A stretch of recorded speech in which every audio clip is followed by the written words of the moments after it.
ब्रह्मचारिणी हे तपस्चारिणी, साक्षात तुम ब्रह्म का रूप, हस्ते कमंडल धारिणी, सरल शांत तन्मय स्वरूप।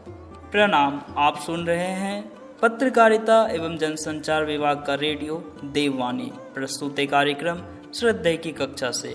शारदीय नवरात्रि की इस पावन घड़ी में श्रद्धेय कुलाधिपति डॉक्टर प्रणब पांड्या जी द्वारा संचालित विशेष कक्षाओं में आप सभी श्रोताओं का स्वागत है। नवरात्रि साधना की इस शुभ घड़ी में सभी साधक जगत वंदे मां से शक्ति और साधना की प्रार्थना कर रहे हैं। जगत वंदे मां शक्ति दो, साधना दो। जगत वंदे मां शक्ति दो, साधना दो। जगत वंदे मां शक्ति दो, साधना दो। अचल अर्चना दो, अटल वंदना दो। अचल अर्चना दो, अटल वंदना दो। जगत वंदे मां। विषय वासना विष भरी है कटारी। विषय वासना विष भरी है कटारी। यही बुद्धि दे दो, बने सदाचारी। इस भक्ति भाव से भरे भजन के साथ नवरात्रि के द्वितीय दिवस की शुरुआत हुई। इस दिन माँ के ब्रह्मचारिणी स्वरूप की पूजा अर्चना की जाती है। ब्रह्म का अर्थ है तपस्या और चारिणी का अर्थ है तप का आचरण करने वाली ब्रह्मचारिणी। कहते हैं कि माँ ब्रह्मचारिणी विश्व में ऊर्जा का प्रवाह करती है। अगले क्रम में श्रद्धेय बताते हैं कि ध्यान व्यक्ति को जीवन में शुभ आचरण करने का अवसर देता है, जिससे दोष का शमन होता है। इससे काम, क्रोध, लोभ और मोह के बंधनों से मुक्ति मिलती है।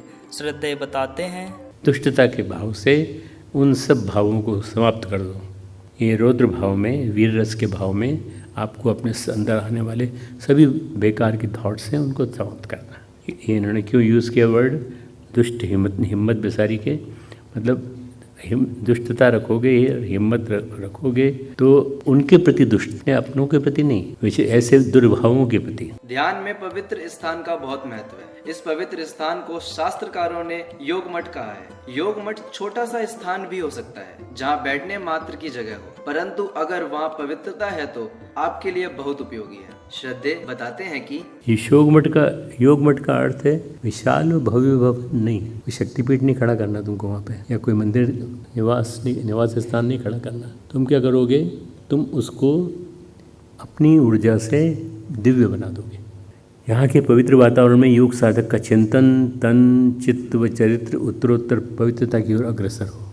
चिंतन जो है लगातार धीरे धीरे पवित्रता की ओर बढ़े, ऐसा स्थान। साधक अपने ध्यान के स्थान को अपनी साधना की ऊर्जा से पवित्र बना सकते हैं। पवित्र वातावरण में योग साधक का चिंतन, चित्त व चरित्र पवित्रता की ओर अग्रसर होता है।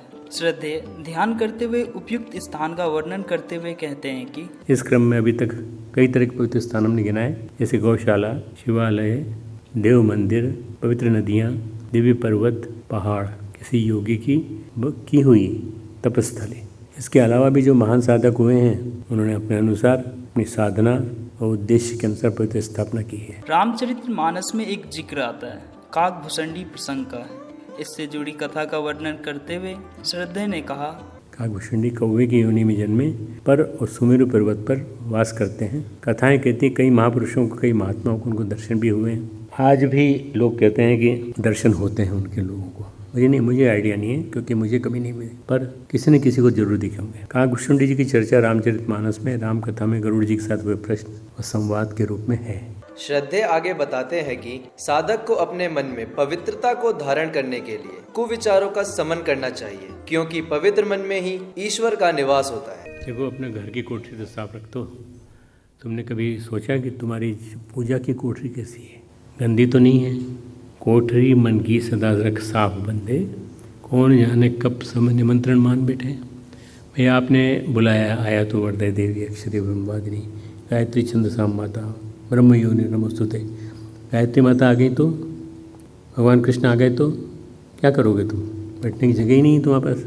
श्रद्धे की इन बातों का दर्शन इस प्रज्ञा गीत के माध्यम से होता है, जिसके बोल हैं: कोठरी मन की सदा रख साफ बंदे, कौन जाने कब स्वयं प्रभु आन बैठे। बुलाते हो उसे यदि भावना से, कौन जाने कब निमंत्रण मान बैठे। प्रभावपूर्ण ध्यान करने के लिए आसन के विषय में सर्वप्रथम आवश्यक है उचित आसन। इसका वर्णन करते हुए श्रद्धेय कहते हैं कि ध्यान करने के लिए पवित्र स्थल का चयन हो या योग साधना की, ध्यान साधना की पहली आवश्यकता है। अगर ऐसा पवित्र स्थल मिल जाए तो स्थिरम आसनम आत्मना, स्वयं को स्थिरतापूर्वक बैठाओ। आप सब भी ध्यान करने हेतु ऐसे पवित्र स्थान का चयन करें जहां आप शांत चित्त से एकाग्र होकर ध्यान कर पाएं। आज की इस श्रृंखला में बस इतना ही। आपसे जल्द मिलते हैं देववाणी के विशेष कार्यक्रम श्रद्धे की कक्षा से के अगले भाग में, जिसे आप सुन सकते हैं DSVV TV के YouTube चैनल पर। इस पूरी कक्षा को आप सुन सकते हैं शांति कुंज वीडियोस के YouTube चैनल पर। आपको हमारी ये प्रस्तुति कैसी लगी, हमारे कमेंट बॉक्स में अपने सुझाव जरूर बताएं। इस कार्यक्रम के लिए शोध और आलेख तैयार किया शुभम, सजल और आंचल ने। तकनीकी सहयोग किया सजल और कशिश ने, तथा आपके लिए इसे प्रस्तुत किया अंश भारद्वाज और किशन ने। अब हमें दीजिए अनुमति। प्रणाम।